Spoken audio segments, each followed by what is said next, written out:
आज हम सुनाएंगे शुक्रवार व्रत कथा। शुक्रवार के दिन माँ संतोषी का व्रत और पूजन किया जाता है। इस पूजा के दौरान माता की आरती, पूजन और अंत में माता की कथा सुनी जाती है। आइए जानें शुक्रवार के दिन की जाने वाली संतोषी माता की व्रत कथा। एक बुढ़िया थी, उसके 7 बेटे थे। 6 कमाने वाले थे जबकि एक निकम्मा था। बुढ़िया 6 बेटों की रसोई बनाती, भोजन कराती और उनसे जो कुछ जूठन बचती वह 7वें को दे देती। एक दिन वह पत्नी से बोला, देखो मेरी माँ को मुझ पर कितना प्रेम है। वह बोली, क्यों नहीं, सबका झूठा जो तुमको खिलाती है। वह बोला, ऐसा नहीं हो सकता, मैं जब तक आंखों से न देख लूँ मैं नहीं मान सकता। बहू हंसकर बोली, देख लोगे तब क्या मानोगे। कुछ दिन बाद त्योहार आया। घर में 7 प्रकार के भोजन और चूरमे के लड्डू बने। वह जांचने को कि सिर दुखाने का बहाना कर एक पतला वस्त्र सिर पर ओढ़े रसोई घर में ही सो गया। वह कपड़े में से सब देख रहा था। 6 भाई भोजन करने आए। उसने देखा माँ ने उनके लिए सुंदर आसन बिछा, नाना प्रकार की रसोई परोसी, आग्रह करके उन्हें जमाया। वह देखता रहा। 6 भोजन करके उठे तब माँ ने उनकी झूठी थालियों में से लड्डुओं के टुकड़े उठाकर एक लड्डू बनाया। जूठन साफ कर बुढ़िया माँ ने उसे पुकारा, बेटा 6 भाई भोजन कर गए, अब तू ही बाकी है, उठ, तू कब खाएगा। वह कहने लगा, माँ मुझे भोजन नहीं करना, मैं अब प्रदेश जा रहा हूँ। माँ ने कहा, कल जाता हो तो आज चला जा। वह बोला, हाँ आज ही जा रहा हूँ। यह कह वह घर से निकल गया। चलते समय पत्नी की याद आई। वह गौशाला में गया, वहाँ वह उपले बना रही थी। वहाँ जाकर बोला, हम जावे प्रदेश कुछ काल, तुम रहियो संतोष से धर्म अपनो पाल। वह बोली, जाओ पिया आनंद से हमारो सोच हटाए, राम भरोसे हम रहे ईश्वर तुम्हें सहाय। 2 निशानी आपन देख धरू मैं धीर, सूदी मती हमारी बिसारियो रखियो मन गंभीर। वह बोला, मेरे पास तो कुछ नहीं, यह अंगूठी है सो ले और अपनी कुछ निशानी मुझे दे। वह बोली, मेरे पास क्या है, यह गोबर भरा हाथ। यह कहकर उसकी पीठ पर गोबर के हाथ की थाप मारी थी। वह चल दिया। चलते चलते दूर देश पहुंचा। वहाँ एक साहूकार की दुकान थी। वहाँ जाकर कहने लगा, भाई मुझे नौकरी पर रख लो। साहूकार को जरूरत थी, बोला रह जा। लड़के ने पूछा, तनख्वाह क्या दोगे। साहूकार ने कहा, काम देखकर दाम मिलेंगे। साहूकार की नौकरी मिली। वह सुबह 7 बजे से 10 बजे तक नौकरी बजाने लगा। कुछ दिनों में दुकान का सारा लेन देन, हिसाब किताब, ग्राहकों का माल बेचना, सारा काम करने लगा। साहूकार के 7-8 नौकर थे, वे सब चक्कर खाने लगे। यह तो बहुत होशियार बन गया। सेठ ने भी काम देखा और 3 महीने में ही उसे आधे मुनाफे का हिस्सेदार बना लिया। वह कुछ वर्ष में ही नामी सेठ बन गया और मालिक सारा कारोबार उस पर छोड़कर चला गया। इधर उसकी पत्नी को सास ससुर दुख देने लगे, सारी गृहस्थी का काम करा के उसे लकड़ी लेने जंगल में भेजते।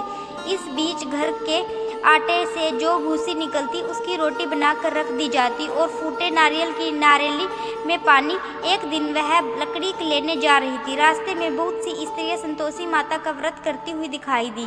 वह वहां खड़े होकर कथा सुनने लगी और पूछा, बहनों तुम किस देवता की पूजा कर रही हो और उसके करने से क्या फल मिलता है। यदि तुम इस व्रत का विधान मुझे समझा कर कहोगे तो मैं तुम्हारा बड़ा एहसान मानूंगी।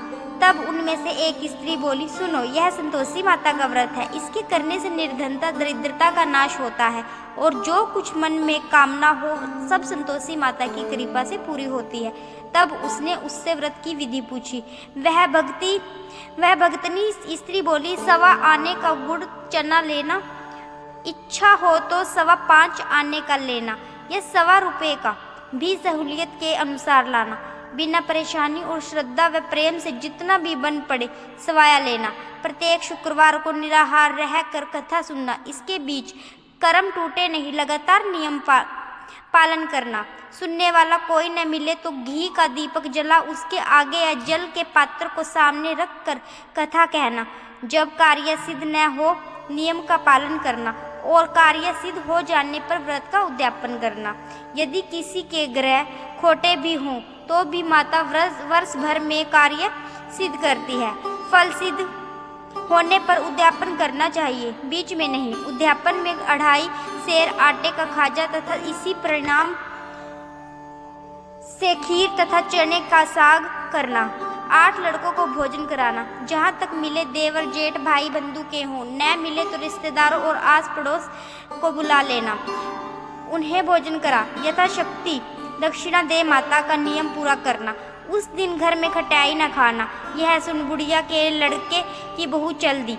रास्ते में लकड़ी के बोझ को बेच दिया और उन पैसों से गुड़ चना ले माता के व्रत की तैयारी कर आगे चली और सामने मंदिर देखकर पूछने लगी, यह मंदिर किसका है? सब कहने लगे, संतोषी माता का मंदिर है। यह सुनकर माता के मंदिर में जाकर चरणों में लौटने लगी, दीन हो विनती करने लगी, माँ मैं निपट अज्ञानी हूँ, व्रत के कुछ भी नियम नहीं जानती, मैं दुखी हूँ। हे माता जगत जननी, मेरा दुख दूर कर, मैं तेरी शरण में आई हूँ। माता को दया आई। एक शुक्रवार बीता कि दूसरे को उसके पति का पत्र आया और तीसरे शुक्रवार को उसका भेजा हुआ पैसा आ पहुंचा। यह देख जेठ जिठानी मुंह सिकोड़ने लगी, लड़के ताने मारने लगे, काकी के पास पत्र आने लगे, रुपया आने लगा, अब तो काकी की खातिर होगी। बेचारी सरलता से कहती, भैया कागज आवे रुपया आवे, हम सब के लिए अच्छा है। ऐसा कहकर आंखों में आंसू भरकर संतोषी माता के मंदिर में आ मातेश्वरी के चरणों में गिरकर रोने लगी। माँ मैंने तुमसे पैसा कम मांगा है, मुझे पैसे से क्या काम है, मुझे तो अपने सुहाग से काम है, मैं तो अपने स्वामी के दर्शन मांगती हूँ। तब माता ने प्रसन्न होकर कहा, जा बेटी तेरा स्वामी आएगा। यह सुनकर खुशी से बावली होकर घर में जा काम करने लगी। अब संतोषी माँ विचार करने लगी, इस भोली पुत्री को मैंने कह तो दिया कि तेरा पति आएगा, लेकिन कैसे? वह तो इसे स्वप्न में भी याद नहीं करता, उसे याद दिलाने को मुझे ही जाना पड़ेगा। इस तरह माता जी उस बुढ़िया के बेटे के पास जा स्वप्न में प्रकट हो कहने लगी, साहूकार के बेटे सो रहा था और यह जागता है। वह कहने लगा, माता सोता भी नहीं जागता भी नहीं, कहो क्या आज्ञा है? माँ कहने लगी, तेरे घर बार कुछ है कि नहीं? वह बोला, मेरे पास सब कुछ है, माँ बाप है, बहू है, क्या कमी है? माँ बोली, भोले पुत्र तेरी बहू घोर कष्ट उठा रही है, तेरे माँ बाप उसे परेशानी दे रहे हैं, वह तेरे लिए तरस कर रही है, तू उसकी सूध ले। वह बोला, हाँ माता जी यह तो मालूम है, परंतु जाऊँ तो कैसे? प्रदेश की बात है, लेन देन का कोई हिसाब नहीं, कोई जाने का रास्ता नहीं आता, कैसे चला जाऊँ? माँ कहने लगी, मेरी बात मान, सवेरे नहा धोकर संतोषी माता का नाम ले, घी का दीपक जला, दंडवत कर दुकान पर जा बैठ, जमा का माल बिक जाएगा, सांझ होते होते धन का भारी ढेर लग जाएगा। अब बुढ़िया की बात मानकर वह नहा धोकर संतोषी माता को दंडवत घी का दीपक जलाकर दुकान पर जा बैठा।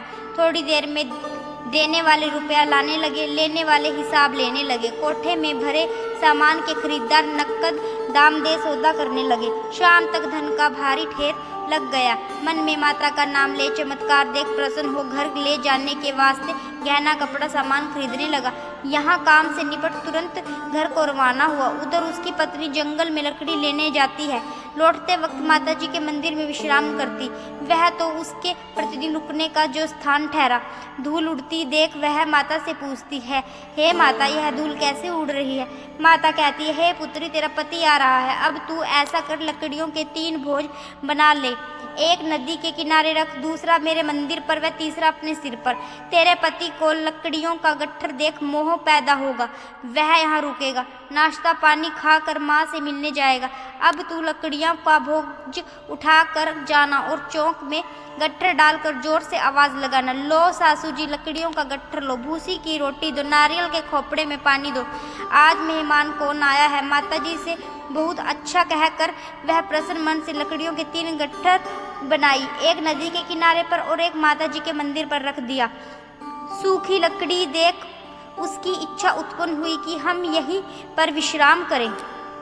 जब मुसाफिर आ पहुंचा और भोजन बनाकर खा पी कर गांव जाए, इसी तरह रुककर भोजन बना विश्राम करके गांव को गया, सबसे प्रेम से मिला। उसी समय सिर पर लकड़ी का गट्ठर लेकर वह उतावली सी आती है, लकड़ियों का भारी बोझ आंगन में डालकर जोर से 3 आवाज लगाती है, लो सासू जी लकड़ियों का गट्ठर लो, भूसे की रोटी दो, आज मेहमान कौन आया है? यह सुनकर उसकी सास बाहर आकर अपने दिए हुए कष्टों को भुलाने हेतु कहती है, बहू ऐसा क्यों कहती है? तेरा मालिक ही तो आया है, आ बैठ, मीठा भात खा, भोजन कर, कपड़े गहने पहन। उसकी आवाज़ सुन उसका पति बाहर आया, अंगूठी देख व्याकुल हो जाता है। माँ से पूछता है, माँ यह कौन है? माँ बोली, बेटे यह तेरी ही बहू है, जब से तू गया है तब से सारे गांव में भटकती फिरती है, घर का काम काज कुछ करती नहीं, 4 पहर आकर खा जाती है। वह बोला, ठीक है माँ, मैंने इसे भी देख लिया और तुम्हें भी, अब दूसरे घर की ताली तो मैं उसमें रहूँगा। माँ बोली ठीक है, जैसी तेरी मर्जी। तब वह दूसरे मकान की तीसरी मंजिल का कमरा खोल सारा सामान जमाया। एक दिन में राजा के महल जैसा ठाट बाट बन गया। अब क्या था, बहुत सुख भोगने लगी। इतने में शुक्रवार आया। शुक्रवार व्रत के उद्यापन में हुई भूल, किया खटाई का इस्तेमाल। उसने पति से कहा, मुझे संतोषी माता के व्रत का उद्यापन करना है। पति बोला, खुशी से कर दो। वह उद्यापन की तैयारी करने लगी। जिठानी के लड़कों को भोजन के लिए कहने लगी। उन्होंने मंजूर किया, परंतु पीछे से जिठानी ने अपने बच्चों को सिखाया, देखो भोजन के समय खटाई मांगना, जिससे उसका उद्यापन पूरा न हो। लड़के जीमने आए, खीर खाना पेट भर खाया, परंतु बाद में खाते ही कहने लगे, हमें खटाई दो, खीर खाना हमको नहीं भाता, देखकर अरुचि होती है। वह कहने लगी, भाई खटाई किसी को नहीं दी जाएगी। लड़के उठ खड़े हुए, बोले पैसा लाओ। बोली, बहू कुछ जानती नहीं थी, उन्हें पैसे दे दिए। लड़के उसी समय हट करके इमली खटाई ले खाने लगे। यह देखकर बहू पर माताजी ने कोप किया। राजा के दूत उसके पति को पकड़कर ले गए। जेठ जेठानी मान माने वचन कहने लगे, लूट लूट कर धन इकट्ठा कर लाया है, अब सब मालूम पड़ जाएगा, जब जेल की मार खाएगा। बहू से यह सहन नहीं हुआ। रोती हुई माताजी के मंदिर में गई। कहने लगी, हे माता, तुमने क्या किया? हंसा कर अब भक्तों को रुलाने लगी। माता बोली, बेटी तूने उद्यापन करके मेरा व्रत भंग किया है। वह कहने लगी, माता मैंने कुछ अपराध किया है, मैंने तो भूल से लड़कों को पैसे दे दिए हैं, मुझे क्षमा करो, मैं फिर तुम्हारा उद्यापन करूंगी। माँ बोली, अब भूल मत करना। वह कहती, अब मैं कोई भूल नहीं करूंगी। माँ बोली, जा पुत्री, तेरा पति तुझे रास्ते में आता मिलेगा। वह निकली, राह में पति मिल गया। वह पूछी, कहाँ गए थे? वह कहने लगा, इतना धन जो कमाया है उसका टैक्स राजा ने मांगा है, वह भरने गया था। वह प्रसन्न हो बोली, भला हुआ, अब घर को चलो। कुछ दिन बाद फिर शुक्रवार आया। वह बोली, मुझे फिर माता को उद्यापन करना है। पति ने कहा, करो। बहू फिर जेठ के लड़कों को भोजन को कहने लगी। जिठानी ने एक दो बात सुनाई और सब लड़कों को फिर से सिखा दिया, तुम पहले की तरह खटाई मांगना। लड़के भोजन से पहले कहने लगे, हमें खीर नहीं खानी, हमारा जी बिगड़ता है, कुछ खटाई खाने को दे दो। वह बोली, खटाई किसी को नहीं मिलेगी, आना हो तो आओ। वह ब्राह्मण के लड़के लाकर भोजन कराने लगी। यथाशक्ति दक्षिणा की जगह एक एक फल उन्हें दिया। संतोषी माता प्रसन्न हुई। माता की कृपा होते ही 9वें मास में उसके चंद्रमा के समान सुंदर पुत्र प्राप्त हुआ। पुत्र को पाकर प्रतिदिन माता जी के मंदिर में जाने लगी। माँ ने सोचा, यह रोज आती है, आज क्यों न इसके घर चलूं। वह विचार कर माता ने भयानक रूप बनाया। गुड़ चने से सना मुख, ऊपर सूंड के समान होठ, उस पर मक्खियां भिनभिना रही थी। देहली पर पैर रखते ही उसकी सास चिल्लाई, देखो रे, कोई चुड़ैल डाकिनी चली आ रही है, लड़कों इसे भगाओ, नहीं तो किसी को खा जाएगी। लड़के भगाने लगे, चिल्लाकर खिड़की बंद करने लगी। बहू रोशनदान में से देख रही थी। प्रसन्नता से पगली बन चिल्लाने लगी, आज मेरी माता जी मेरे घर आई है।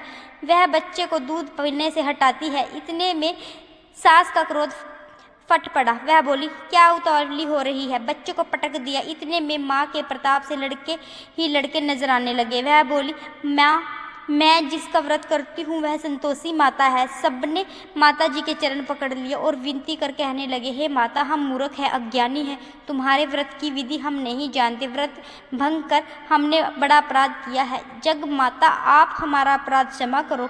इस प्रकार माता प्रसन्न हुई। बहू को प्रसन्न हो, जैसा फल दिया वैसा माता सबको दे, जो पढ़े उसका मनोरथ पूर्ण हो, जो सुने उसका भी मनोरथ पूर्ण हो। बोलो संतोषी माता की जय।